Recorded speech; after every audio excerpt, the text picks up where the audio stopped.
ठीक है।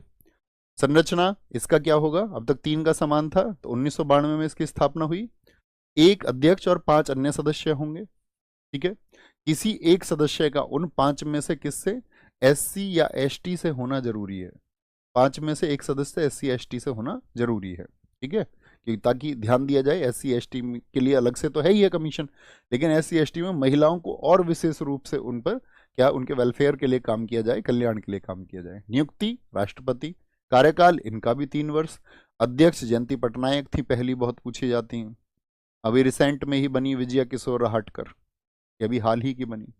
कार्य क्या होगा, महिलाओं के लिए संवैधानिक अधिकारों हेतु सुरक्षा और उपाय करना। महिला संबंधी कोई कानून आ रहा है उसकी समीक्षा करेंगे। इसे सिविल न्यायालय की शक्तियां प्राप्त हैं। राष्ट्रीय अल्पसंख्यक आयोग, अब यहां पर क्वेश्चन बनेगा, आपको अगर याद होगा जब मैं आपको सिटीजनशिप पढ़ा रहा था तो मैंने आपको बताया था कि भारत में कितने धर्म हैं जिनको अल्पसंख्यक माना गया है। फटाफट से आंसर करें, और इसमें इंटेलेक्चुअल स्टूडेंट्स के आंसर की जरूरत होगी, और साथ में ये भी पता चलेगा आपके आंसर से कि भाई आपने कितने अच्छे से रिवीजन किया है। नवीन सर का छोटा भाई सबसे पहले आंसर देते हुए 6 6 6, रिंकू राजपूत, यानी कि सभी लोग जानते हैं कि हमारे यहाँ पर माइनॉरिटीज़ जो हैं वो 6 हैं। कुछ साथियों ने 4 भी उत्तर दिया है, तो आपने तो मनगढ़ंत उत्तर फिर दिया है, कोई अर्थ ही नहीं बनता, कोई आधार ही नहीं है। ठीक है, मैंने आपको बताया था छठी कम्युनिटी जैन को एक्सेप्ट किया गया था कि वे जैन जो है हमारे यहाँ पर अल्पसंख्यक हैं। तो उन अल्पसंख्यकों के लिए आयोग बना 1992 में, और स्थापित हुआ कब, आपका एक्ट आकर के 1993 में। ये इंपॉर्टेंट डेट रहेगी। एनसीएम अल्पसंख्यक आयोग कब बना था। इसमें क्या होगा, एक अध्यक्ष होंगे, एक उपाध्यक्ष होंगे, उपाध्यक्ष, ठीक है। एक आपका क्या होंगे, चेयरमैन होंगे, और एक होंगे इसमें वाइस चेयरमैन, वाइस चेयरमैन, ठीक है, और 5 अदर मेंबर होंगे। इसमें अध्यक्ष सहित 5 जो सदस्य होते हैं, यानी एक तो अध्यक्ष और 5 जो होंगे वो अल्पसंख्यक समुदायों से होंगे। बस एक उपाध्यक्ष जो है वो किसी अन्य समुदाय से हो सकता है। प्रथम अध्यक्ष सरदार अली खान, वर्तमान में इकबाल सिंह लालपुरा। काम वही हो गया, अल्पसंख्यकों के उत्थान की बात करेगा, ठीक है, अल्पसंख्यकों के उत्थान की। किसी भी अल्पसंख्यक के संबंध में केंद्र सरकार या राज्य सरकार द्वारा किए जाने वाले उचित उपायों को सुझाव देना कि भाई क्या वेलफेयर के लिए क्या काम किया जाना चाहिए। भाषा और धर्म के आधार पर 2011 की जनगणना के अनुसार देश की कुल जनसंख्या का 19.3% अल्पसंख्यक हैं। यानी कि माइनॉरिटीज में जो 6 धर्म आते हैं उनकी टोटल पॉपुलेशन जो है वो 19% याद रखना है आपको। राष्ट्रीय मानवाधिकार आयोग, नेशनल ह्यूमन राइट्स कमीशन, तो ये किसके लिए काम करेगा भैया, तो मानव के अधिकारों का कहीं हनन तो नहीं हो रहा, कहीं उल्लंघन तो नहीं हो रहा है। ठीक है, ठीक है। बोलो भाई, कोई दिक्कत। मानव अधिकारों का जन्मदाता, वर्ष 1215 में प्रकाशित ब्रिटेन का महान घोषणा पत्र मैग्ना कार्टा याद है। मैग्ना कार्टा की डेट कितने साथी बता सकते हैं, मैंने आपको बताया था मैग्ना कार्टा की डेट याद रखनी है, जब इंग्लैंड के राजा ने पहली बार किन्हीं अपने देश की जनता में, यानी जनता के लिए या वहां रहने वाले व्यक्तियों के अधिकारों की बात की। तो बताएंगे क्या डेट थी, तब हम आगे चलेंगे। नहीं, गलत आंसर कर रहे हैं अभी बहुत सारे लोग, बहुत सारे लोगों का गलत आंसर है। भैया क्या बता रहे हैं, दिखाओ। नहीं भैया, 10 दिसंबर नहीं पूछ रहा हूं मैं आपसे, 12 जून वाले सब गलत हैं।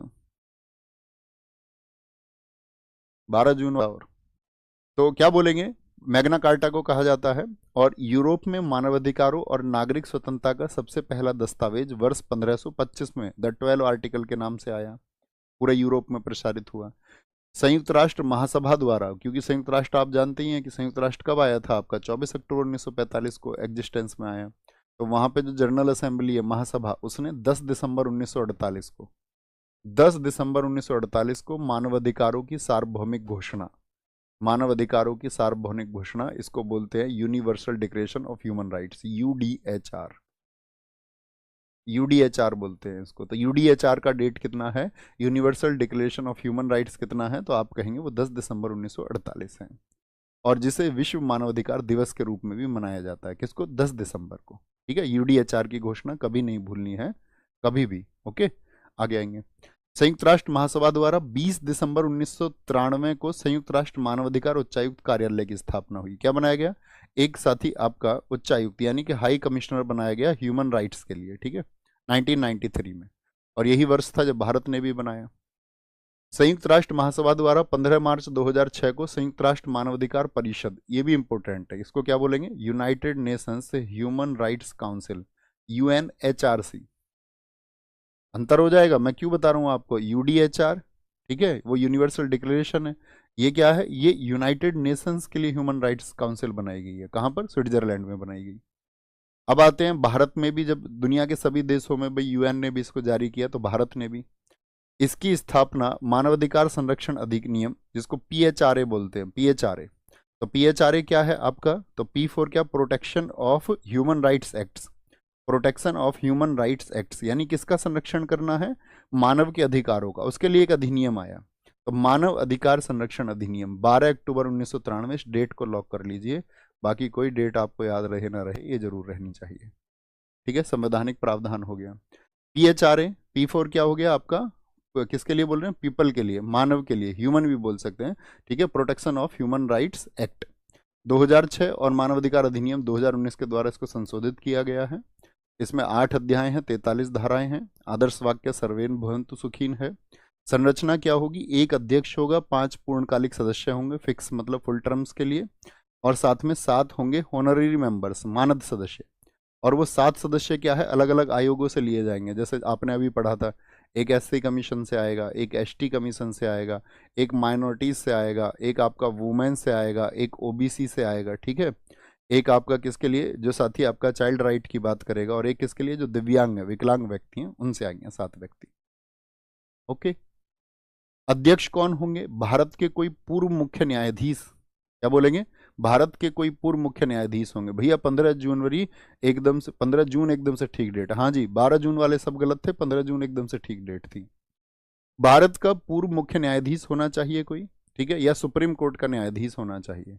तो यहाँ पे पूर्व मुख्य न्यायाधीश फिर क्यों कह रहे हैं, और वहां पर न्यायाधीश यानी हाई कोर्ट का होना होगा, तो कोई बात नहीं, कोई दिक्कत नहीं है, चल जाएगा।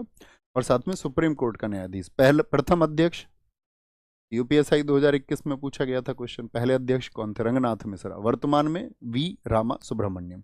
हेडक्वार्टर इसका भी कहां पर, नई दिल्ली। किस मंत्रालय के अधीन, गृह मंत्रालय के अधीन।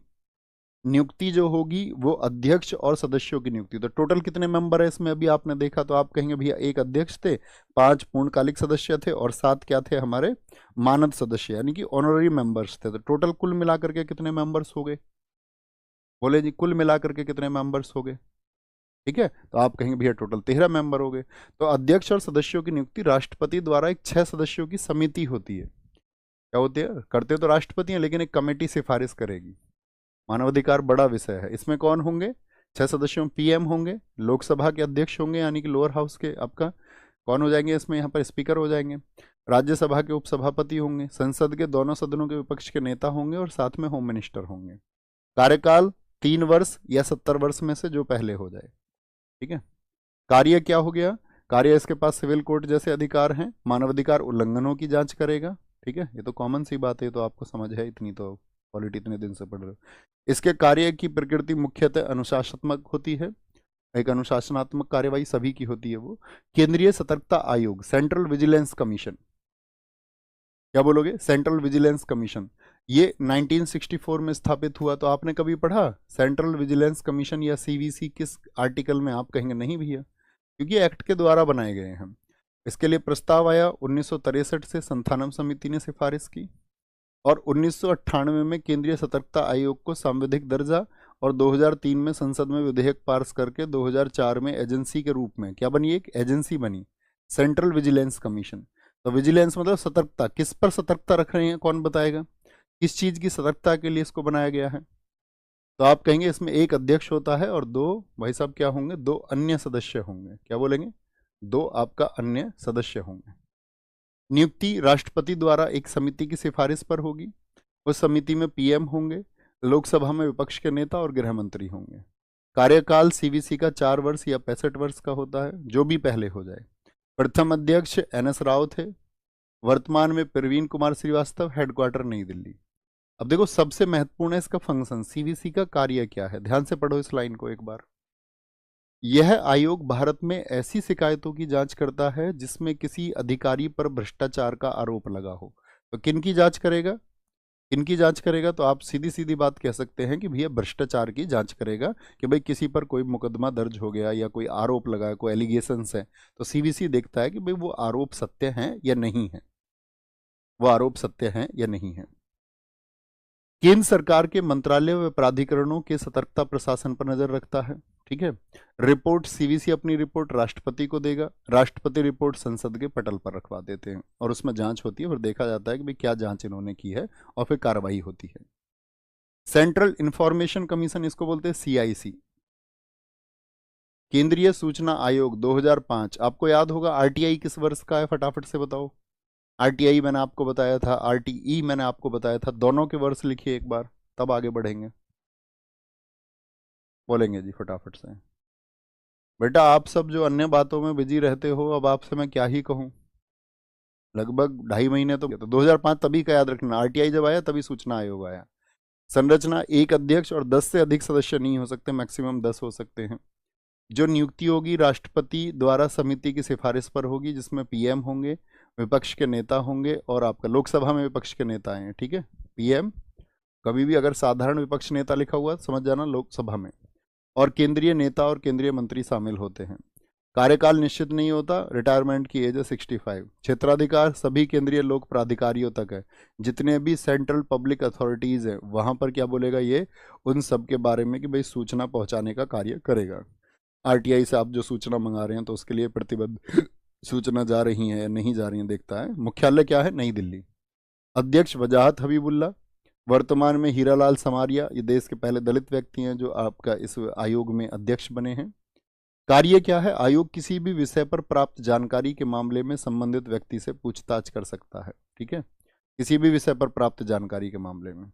इनके पास सिविल कोर्ट, वही अर्धन्यायिक शक्तियां प्राप्त हैं। ठीक है, ये हमारे आयोग थे। एक बार मुझे थम्स अप करके बताएं कि भैया हम तसल्ली से, इसका पीडीएफ आपको मिल जाएगा, है ना, तसल्ली से एक बार हम देख लेंगे और बड़े आराम से इसके सुंदर से नोट्स हम बना दें। राष्ट्रीय अनुसूचित जाति जनजाति आयोग किस वर्ष में पृथक आयोग हुआ, तो किस वर्ष में, 89वें संविधान संशोधन 2004 से। एससी का गठन संविधान के किस अनुच्छेद द्वारा किया गया है, बताएं जी, किस अनुच्छेद के द्वारा किया गया है, तो 337 338 हो जाएगा भैया, बताओ जी। अनुसूचित जातियों के लिए अलग राष्ट्रीय आयोग, अनुसूचित जनजातियों के लिए राष्ट्रीय आयोग की स्थापना किस संविधान संशोधन से की गई, अभी पूछा गया एसएससी जेई में, 89वें संविधान संशोधन से। राष्ट्रीय अनुसूचित जाति जनजाति आयोग के अध्यक्ष और उपाध्यक्ष के अतिरिक्त सदस्यों की कुल संख्या कितनी होती है, एक तो अध्यक्ष, एक उपाध्यक्ष और अन्य सदस्य कितने होंगे, 3 सदस्य होंगे भैया, 3 सदस्य होंगे। निम्नलिखित में से कौन सा आयोग अनुच्छेद 338 ए से संबंधित है, 338 ए से संबंधित कौन सा होगा, तो वो हो जाएगा एससी, यानी कि शेड्यूल कास्ट हो जाएगा। ठीक है, शेड्यूल कास्ट हो जाएगा। आगे आएंगे, नहीं 338 ए लिखा, 38 नहीं 338 ए है, एसटी होगा ना, क्या हो जाएगा, नेशनल कमीशन फॉर एसटी। ठीक है, एसटी होगा, 338 में है एससी। तो किस संशोधन अधिनियम से राष्ट्रीय पिछड़ा वर्ग आयोग एनसीबीसी को संवैधानिक दर्जा प्राप्त हुआ, 102वें से, 102वां। प्रथम पिछड़ा वर्ग आयोग की अध्यक्षता किसके द्वारा की गई थी, तो पहले के कौन बताए मैंने, काका कालेलकर, और दूसरे के आप बताइए, तो आप कहेंगे मंडल, बीपी मंडल। ओके। राष्ट्रीय महिला आयोग के अध्यक्ष और प्रत्येक सदस्य का अधिकतम कार्यकाल कितना होगा, कितना होगा अधिकतम कार्यकाल आपका, 3 वर्ष का होता है, कितने का, 3 वर्ष का होगा। राष्ट्रीय महिला आयोग का गठन किस वर्ष में किया गया था, तो किस वर्ष में किया गया था, 1992 में किया गया था। राष्ट्रीय अल्पसंख्यक आयोग के अधिनियम 1992 के अंतर्गत केंद्र सरकार द्वारा गठित एनसीएम द्वारा कौन से 6 धार्मिक अल्पसंख्यक समुदाय अधिसूचित किए गए, ये मैंने आपको सिटीजनशिप के टाइम पर बहुत विस्तार से पढ़ाया हुआ है, तो बताइए कौन सा होगा। क्या बाही संप्रदाय भारत में अल्पसंख्यक है, तो आप कहेंगे नहीं है। क्या आप बोलेंगे सिंधी हैं क्या, भैया नहीं है, सिंधी भी नहीं है। ओके, मुस्लिम, ईसाई, सिख, सिंधी, बहाई ये नहीं है। हिंदू, हिंदू क्या बोलेंगे, हिंदू क्या यहाँ पे अल्पसंख्यक है, नहीं जी भैया, हिंदू कहीं पर इस्तेमाल हुआ नहीं। मुस्लिम हैं, सिख हैं, ईसाई हैं, बौद्ध हैं, जैन हैं और पारसी हैं, ये 6 के 6 क्या हैं आपके भारत में, क्या हैं आपके अल्पसंख्यक समुदाय में आते हैं। पहला वैधानिक राष्ट्रीय अल्पसंख्यक आयोग कब स्थापित किया गया था, जो एनसीएम, तो जब वुमेन कमीशन बना। ठीक है, तो क्या बोलेंगे कब बना था आपका, 17 मई 1993 को बना। ठीक है वो तो 1992 और ये 1993। राष्ट्रीय मानवाधिकार आयोग के अध्यक्ष होने चाहिए, कौन होने चाहिए, उच्च न्यायालय के सेवानिवृत्त न्यायाधीश बन सकते हैं क्या सिर्फ, या उच्च न्यायालय के सेवानिवृत्त मुख्य न्यायाधीश बन सकते हैं, या लॉयर भी बन सकते हैं, या